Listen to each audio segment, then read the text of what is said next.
ரோமோ Tamil viewers எல்லாருக்கும் வணக்கம். இப்போ சிறகடிக்க ஆசை சீரியலில் அடுத்த நடக்க போகுதுன்னா விஜயா வீட்டில் இந்த ரூம் பிரச்சனை ஒரு பெரிய சண்டையாகவே மாறிடுச்சுங்க. ஆமாங்க, முத்துக்கு மனோஜுக்கு இடையில அடிதடி வர அளவுக்கு ஒரு பெரிய பிரச்சனை ஆயிடுச்சு. இதுக்கு முக்கியமான காரணமே ஸ்ருதியோட அம்மா சுதா தான். அவங்க உண்டாக்குன கழகத்தினால தான் இவ்வளோ பெரிய பிரச்சனை. அது எல்லாத்த பற்றியும் டீட்டெயிலாக பார்க்கலாம். அதுக்கு முன்னாடி இன்னைக்கு என்ன நடந்துச்சுன்னா, ரோஹிணி வந்து மீனாட்ட நக்கலாக கேட்குறாங்க. என்ன மீனா, நீங்கள் பாட்டுன்னு மாமாட்ட மாதம் மாதம் இவ்வளோ காசு தரேன்னு சொல்லி ஒத்துக்கிட்டீங்க, உங்களால் எப்படி தர முடியும்? நீங்களோ பூக்கட்டுற வேலை தான் பார்க்குறீங்க, முத்தோ சாதாரண டிரைவரு, நீங்கள் எப்படி சொன்னதை செய்வீங்கன்னு கேட்பாங்க. அதை கேட்டோன்னே மீனாக்கு செம கடுப்பாது. ஏன் எங்களால் முடியாதான்னு கேட்குறாங்க. ரோஹிணி திரும்ப நக்கல் பண்ணுவாங்க. மனோஜ்லாம் பிஸ்னஸ் பண்ணுறாரு, கை நிறைய சம்பாதிக்கிறாரு, அதனால் அவர் சொன்ன மாதிரி செய்வார். ஆனால் நீங்களாம் அன்னாட காட்சிங்க தானே, உங்களால் எப்படி செய்ய முடியுன்ற மாதிரி நக்கல் பண்ணுவாங்க.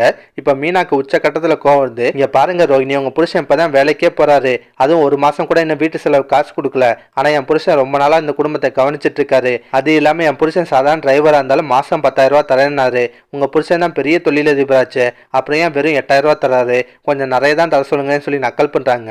ஒரு பெரிய சண்டையாக வேண்டியது. ஸ்ருதி தான் 2 பேரும் சமாதானம் பண்ணி கூட்டு போவாங்க. அதுக்கப்புறம் நடக்குதுன்னா, அடுத்த நாள் காலையில் அண்ணாமலை வந்து புது ரூம் கட்டுறதுக்காக இன்ஜினியரை கூட்டு வந்து இடத்தெல்லாம் காட்டுறாரு.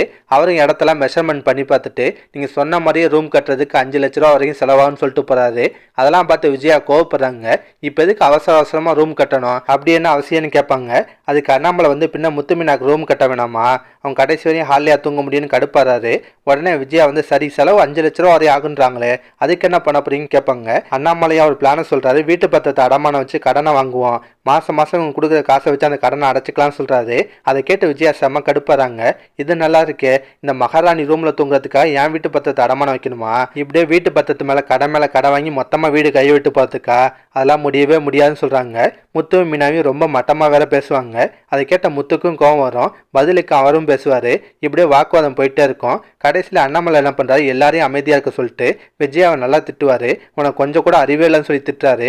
கடைசியா சொல்றாரு, உன் வீட்டு பத்திரத்தை நீயே வச்சுக்கோ, ஆனா நான் அந்த விஷயத்தை விட மாட்டேன், எப்படி ரூம் கட்டினு எனக்கு நல்லாவே தெரியும் சொல்றாரு. அதுக்கப்புறம் நடக்குதுன்னா, ஸ்ருதி வந்து இந்த விஷயத்தெல்லாம் சுதாட்ட சொல்றாங்க. அதெல்லாம் கேட்ட சுதா வந்து இதை வச்சு ஒரு பெரிய பிரச்சனை பண்ணலாம் பிளான் பண்றாங்க. ஆமாங்க, சுதா வாசுதேவன்ட்ட ஒரு 5 லட்ச ரூபாய்க்கு செக் கேட்பாங்க. அதை கேட்டு வாசுதேவன் கோவப்படுறாரு. அவங்க வீட்டில் ரூம் கட்டுறதுக்கு நான் ஏன் காசு தரணும்னு கேட்குறாரு. அப்போ சுதா சொல்றாங்க, கவலைப்படாதீங்க, நம்ம காசு 1 ரூபா கூட நம்ம கையை விட்டு போவாது, ஆனால் அதை வச்சு அண்ணாமலை வீட்டில் ஒரு பெரிய கலாட்டாவே பண்ண போறேன்னு சொல்றாங்க. கடைசியாக சுதா வந்து அந்த செக்கோட அண்ணாமலை வீட்டுக்கு வராங்க. அதோட தான் இன்னைக்கு சீரியலை முடிச்சிருந்தாங்க. இதுக்கப்புறம் என்ன நடக்கும்னா, சுதா அண்ணாமலைகிட்ட ரொம்ப நல்லவங்க மாதிரி பேசுவாங்க. சம்பந்தி ஸ்ருதி சொன்னா, ஏதோ புதுசாக ரூம் கட்ட போறீங்களாமே, அதுக்கு 5 லட்ச ரூபா தேவைப்படுது, கடன் வாங்க போறீங்களாம் ஸ்ருதி சொன்னா. ஏன் சம்பந்தி தேவையில்லாம கஷ்டப்படுறீங்க, அந்த பணத்தை நாங்களே தரோம், நீங்க நல்லபடியாக ரூம் கட்டிக்கோங்கன்னு சொல்றாங்க. அதை கேட்ட முத்துக்கெல்லாம் செம்ம கடுப்பாது. உங்க பணம்லாம் எங்களுக்கு எதுக்குங்க, எங்க வீட்டில் எப்படி ரூம் கட்டினு எங்களுக்கு நல்லாவே தெரியும், அதெல்லாம் நாங்க பாத்துக்கிறோம், உங்க பணம்லாம் தேவையில்லைன்னு கோவப்படுறாரு. அப்பயும் சுதா நடிப்பாங்க. இங்க பார்ப்ப, அந்த காசை சும்மா வாங்க விருப்பம் இல்லைன்னா கடனாவாச்சும் வாங்கிக்கப்பான்னு சொல்லுவாங்க. ஆனா முத்து உங்க காசை வேணாவே வேணாம்னு சொல்லி கோவப்படுறாரு. இந்த பக்கம் விஜயாவும் மனோஜும் காசை பார்த்தோன்னா ஆணும் வாயை பழக்கிறாங்க. எப்படியாவது அந்த பணத்தை அமுக்கணும் தான் நினைக்கிறாங்க. அதுக்காக முத்த வாய முறை அமைதியாக தான் சொல்லிட்டு அடக்க பார்ப்பாங்க.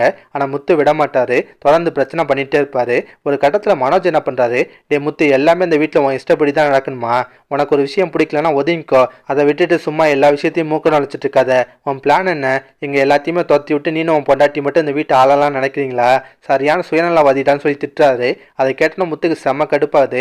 யாரா சுயநலவாதின்னு சொல்லிட்டு மனோஜை போட்டு அடிக்க ஆரம்பிச்சிடாரு. அது ஒரு பெரிய அடிதடியாயிருது. இதை பார்த்து சுதா சந்தோஷப்படுறாங்க. நினைச்ச அந்த காரியம் நடந்துச்சுன்னு நினைக்கிறாங்க. இதெல்லாம் பற்றி உங்கள் கருத்தை நான் மறக்காமல் கமெண்ட்டில் சொல்லுங்கள். இந்த வீடியோ பிடிச்சினா ஒரு லைக்கை தட்டுங்க. நம்ம சேனல் ப்ரோமோ தமிழ் ரிவ்யூ இதுவரை சப்ஸ்கிரைப் பண்ணலாம், ப்ளீஸ் கைஸ் சப்ஸ்கிரைப் பண்ணிக்கோங்க. நான் உடனே சீரியல் அப்டேட் கொடுத்துட்டே இருக்கேன். Bye guys.